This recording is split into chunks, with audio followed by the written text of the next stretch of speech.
Hello, नमस्कार, स्वागत करता हूँ आप सभी का आपके अपने यूट्यूब चैनल टीचिंग अड्डा 2.0। आशा करते हैं आप स्वस्थ होंगे, मस्त होंगे। आज से हम बिल्कुल शून्य से स्टार्ट करते हैं। प्रश्नों की एक श्रृंखला लेकर आएंगे जिसमें आपको मनोविज्ञान को जीरो से लेकर शिखर तक पहुंचाने का प्रयास करेंगे। अच्छा लगे तो कमेंट जरूर करिए जो लोग देखते हैं। चलिए, पहला क्वेश्चन आपके स्क्रीन पे आ चुका है। मनोविज्ञान शब्द का प्रयोग सर्वप्रथम किसने किया था? अरस्तु, सुकरात, रुडोल्फ गोइकले, विलियम जेम्स। ये एक बेसिक प्रश्न है। जब हम किसी विषय को पढ़ते हैं तो ये रुडोल्फ गोइकले के द्वारा सर्वप्रथम मनोविज्ञान शब्द का प्रयोग किया गया था। आशा कर रहे होंगे कि एकाएक ये सरल प्रश्न कैसे, तो याद रखना, मैंने सोचा कि आपको मनोविज्ञान के बिल्कुल बेसिक प्रश्न लेकर आते हैं जहां से बिल्कुल फैक्ट उत्तर आपको मिलने हैं।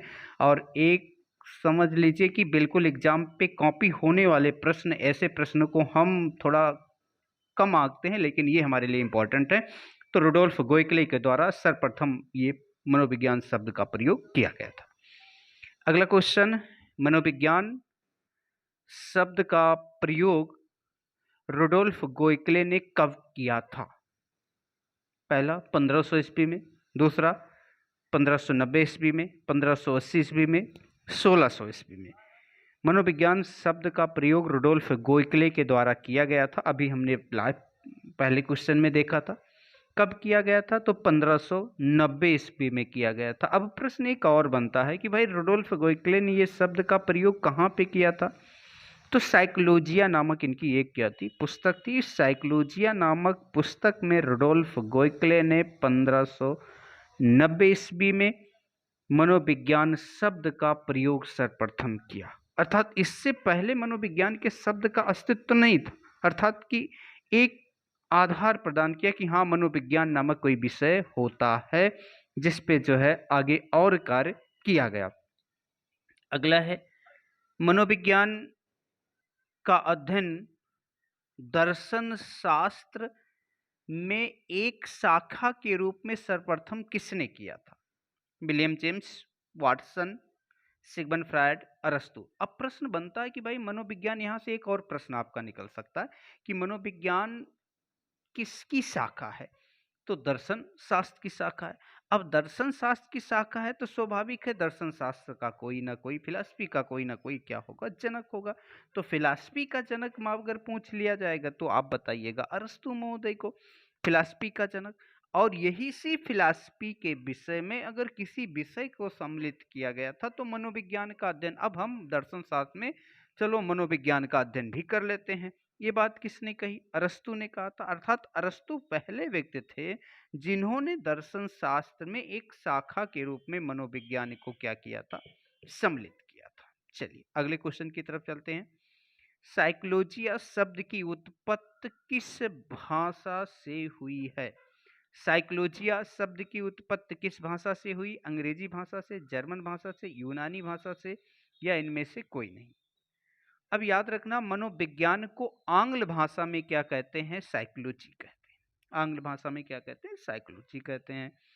अब याद रखना, अंग्रेजी भाषा में या आंग्ल भाषा दोनों एक होती है, लेकिन साइकोलॉजी शब्द की जो उत्पत्ति है वो ग्रीक या यूनानी भाषा के, याद रखना ग्रीक आएगा या यूनानी भाषा के कौन से शब्द मिलेंगे?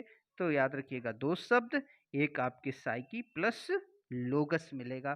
साइकी का अर्थ होता है क्या? आत्मा। लोगस का अर्थ होता है अध्ययन करना, अर्थात जो आत्मा का अध्ययन करता है वो आपका क्या है? मनोविज्ञान है, साइकोलॉजी है।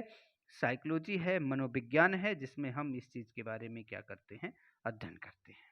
चलिए अगले क्वेश्चन की तरफ चलते हैं। प्राचीन मनोविज्ञान का जनक किसे माना जाता है? प्राचीन मनोविज्ञान का जनक किसे माना जाता है? अरस्तु, पियाजे, स्टेनले हॉल, विलियम जेम्स। अब याद रखिएगा कि प्राचीन मनोविज्ञान का भी हमने आपसे जिक्र किया था कि सर्वप्रथम मनोविज्ञान को दर्शन शास्त्र के विषय में सम्मिलित करने वाले व्यक्ति कौन थे? अरस्तु थे। इसलिए प्राचीन मनोविज्ञान का जनक किसे कहा जाता है? अरस्तु। अर्थात मनोविज्ञान की जो शुरुआत हुई वो अरस्तु से हुई।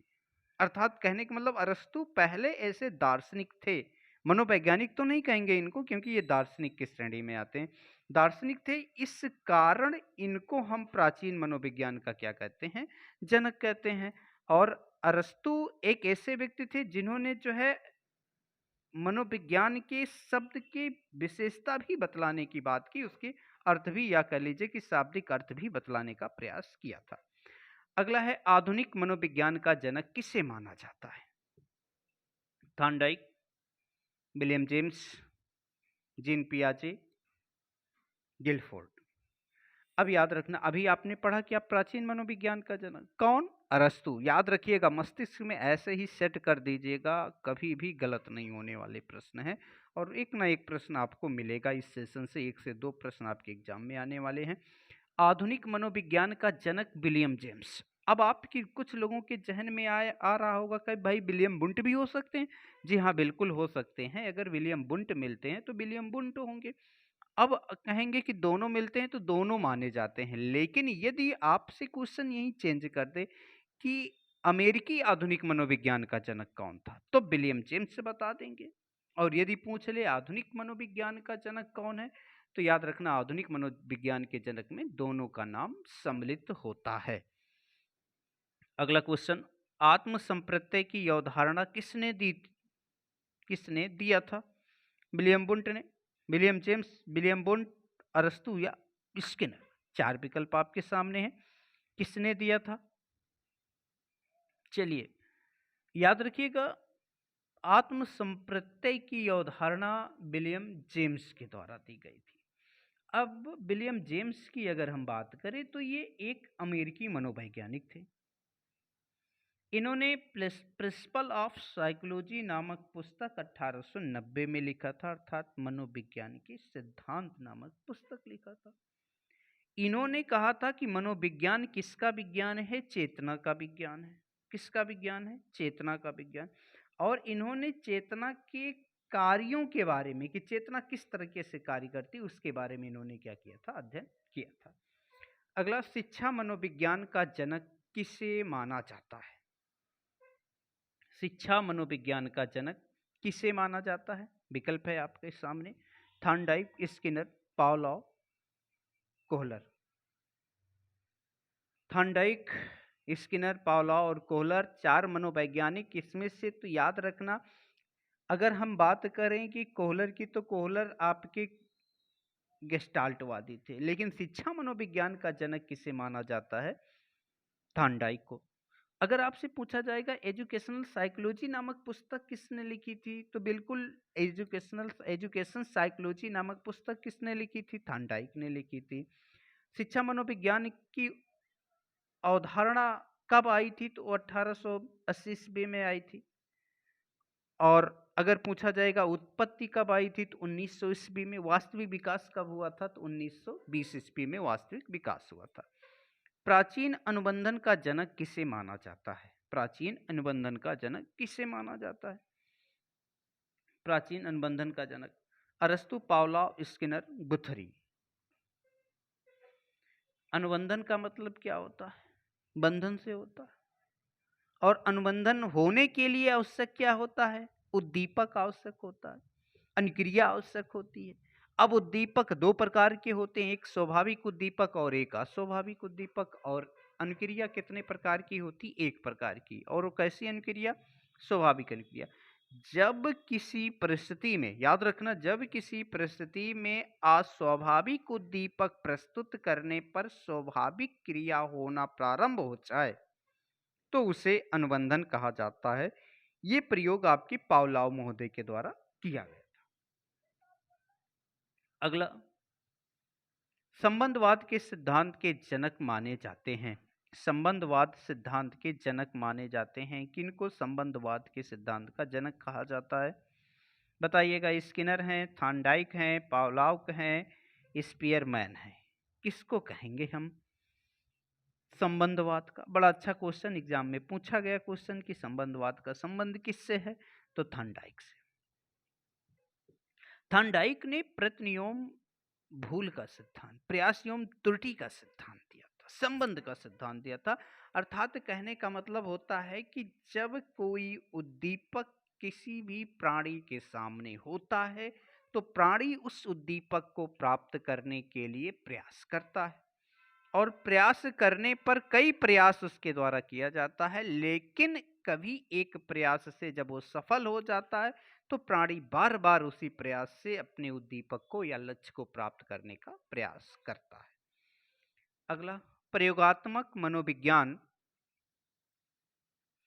के जनक किसे माना जाता है? विलियम जेम्स को, विलियम बुंट को, जीन पियाजे को, मैकडूगल को।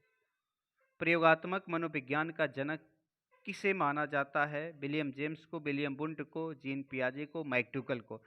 तो प्रयोगात्मक मनोविज्ञान की शुरुआत अगर कहीं से होती है तो जर्मन से होती है। अब जर्मन की बात करेंगे तो विलियम बुंट जर्मन मनोवैज्ञानिक थे। इन्होंने जर्मनी की एक शहर है जिसे लीपजिंग शहर के नाम से जाना जाता है और वहीं पर एक विश्वविद्यालय है, लीपजिंग विश्वविद्यालय, जिसका वर्तमान नाम कार्ल मार्क्स विश्वविद्यालय है। इस कार्ल मार्क्स विश्वविद्यालय में इन्होंने 1879 ईस्वी में एक जो है प्रयोगशाला की स्थापना की थी, मनोवैज्ञानिक प्रयोगशाला की स्थापना की थी, इसलिए प्रयोगात्मक मनोविज्ञान का इन्हें क्या कहते हैं? जनक माना जाता है। अगला, विकासात्मक मनोविज्ञान के जनक माना जाता है किसको? किसको? स्किनर को, पियाजे महोदय को, पोम्पोनाजी को, पावलोव को। विकासात्मक अर्थात हम कहें कि जहां पे डेवलपमेंट हो रहा है, तो बच्चे का डेवलपमेंट कैसे होता, कैसा डेवलपमेंट? मेंटल डेवलपमेंट कैसे होता है, इसके बारे में आपके पियाजे महोदय ने बतलाया था। पियाजे महोदय ने यहां तक कहा था कि बच्चे का जो विकास होता है, कॉग्निटिव डेवलपमेंट बच्चे का जो होता है, उसके 4 स्टेजेस होते हैं और प्रत्येक स्टेज अपने आप में क्या है? बिल्कुल यूनिक होता है। इसमें एक स्टेज की विशेषता दूसरे स्टेज में देखने को नहीं मिलती है, ऐसा आपके पियाजे महोदय के द्वारा गया था या पाइगेट के द्वारा बतलाया गया था। अगला क्वेश्चन है, गेस्टाल्टवाद संप्रदाय का जनक किसे माना जाता है? वाटसन महोदय को, कोहलर महोदय को, मैक्स वर्दीमर को, कुर्ट लेविन को। बड़ा अच्छा प्रश्न है, मेरे समझ से इसमें आपको कंफ्यूजन नहीं होनी चाहिए, क्योंकि वाटसन की बात करें तो वाटसन व्यवहारवाद संप्रदाय के जनक थे। कोहलर गेस्टाल्टवाद से संबंधित थे, लेकिन मैक्स वर्दीमर इस संप्रदाय के क्या थे? संस्थापक थे। अब याद रखना, मैक्स वर्दीमर ने इस संस्थान की स्थापना कब की, इस संप्रदाय की स्थापना कब की? तो 1920 ईस्वी में, सॉरी 1912 ईस्वी में की थी। और इसका शिक्षा में सबसे ज्यादा यदि प्रयोग करने की बात आएगी तो 1920 में हुआ और सबसे ज्यादा योगदान देने वाला व्यक्ति कोई था तो आपके कोहलर महोदय थे। ठीक, चलिए अगले क्वेश्चन की तरफ।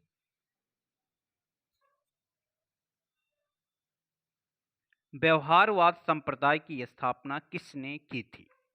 बड़ा अच्छा प्रश्न है, अभी मैंने जिक्र भी किया था, मेरे समझ से इसका उत्तर आपके सामने आ जाना चाहिए। थॉर्नडाइक, स्किनर, पावलोव, वाटसन, ये चार के चारों मनोवैज्ञानिक कैसे हैं? व्यवहारवादी हैं। अब थॉर्नडाइक, स्किनर, पावलोव और वाटसन, तो मनोविज्ञान व्यवहार का विज्ञान है, ये किसने कहा था? आपके वाटसन ने कहा था।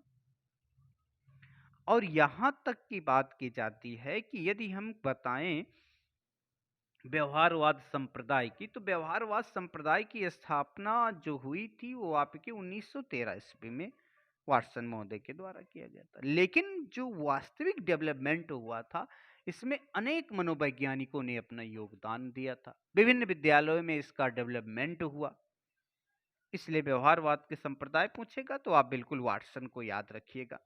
अगला, प्रकारवाद संप्रदाय का जनक किसे माना जाता है? विलियम जेम्स को, विलियम बुंट को, वाटसन को, सिगमंड फ्रायड। प्रकारवाद संप्रदाय, याद रखना, यदि हम कहें कि मनोविज्ञान के क्षेत्र में जो संप्रदायों की स्थापना हुई, तो मनोविज्ञान की दुनिया का पहला संप्रदाय कौन था? वो था संरचनावाद। संरचनावाद में किसका अध्ययन किया गया? चेतना का अध्ययन किया गया। दूसरा संप्रदाय कौन आया? प्रकारवाद आया। कहते हैं ना कि अगर पड़ोसी कुछ किया तो पड़ोसी शांत नहीं बैठने वाले, तो पड़ोसी हमेशा एक दूसरे से आगे बढ़ना चाहता है। तो विलियम बुंट से के विरोध में इन्होंने एक संप्रदाय की स्थापना की थी, जिसे हम क्या कहते हैं, प्रकारवाद संप्रदाय कहा जाता है। अगला, मनोविश्लेषणवाद संप्रदाय का जनक माना जाता है, किसको माना जाता है?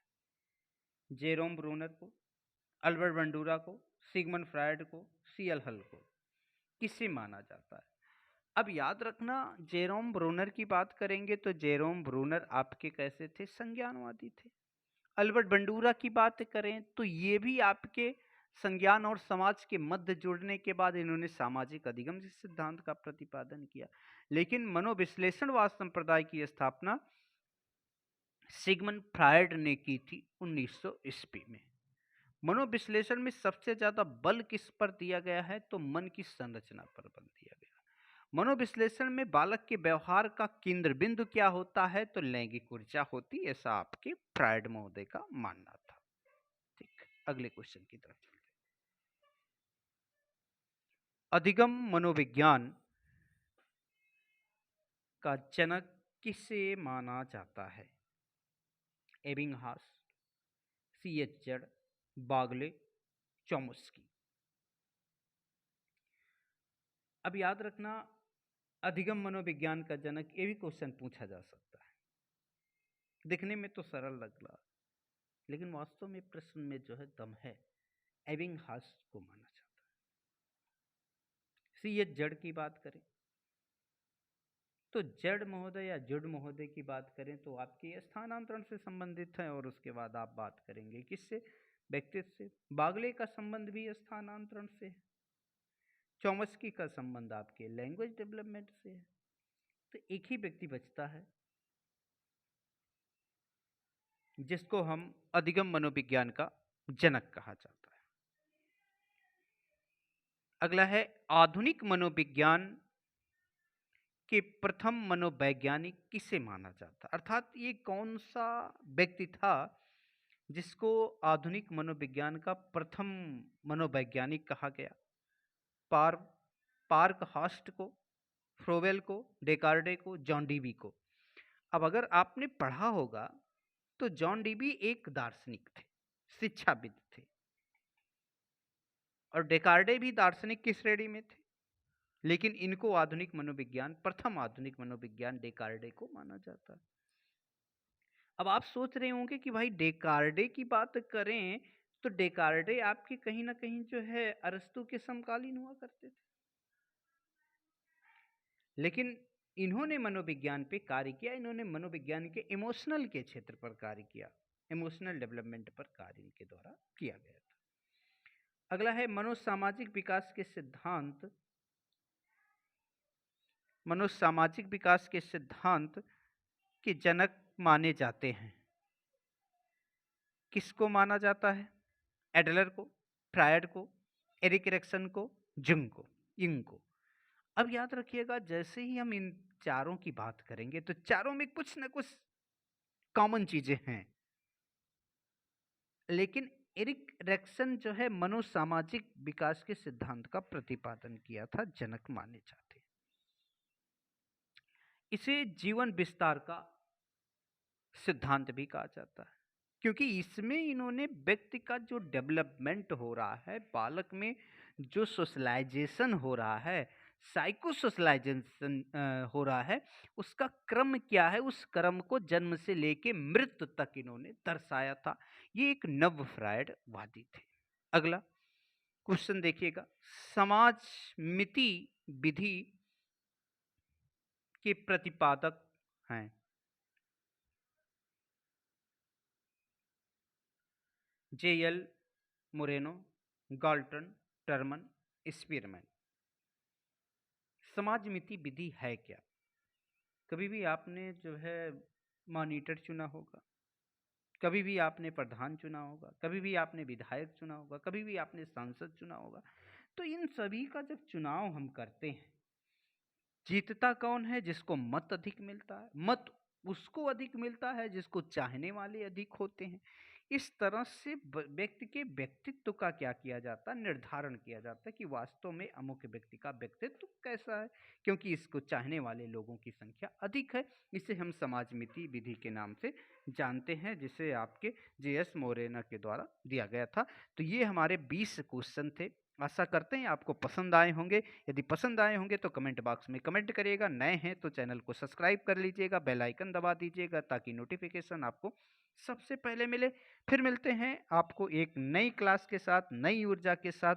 तब तक आप स्वस्थ रहिए, मस्त रहिए और जोड़ते रहिए और दिखाते रहिए, सभी तक पहुंचाइए आपका अपने चैनल टीचिंग अड्डा 2.0 में। आज हम आपसे अलविदा लेते हैं, फिर मिलते हैं। नमस्कार, जय हिंद, वंदे मातरम।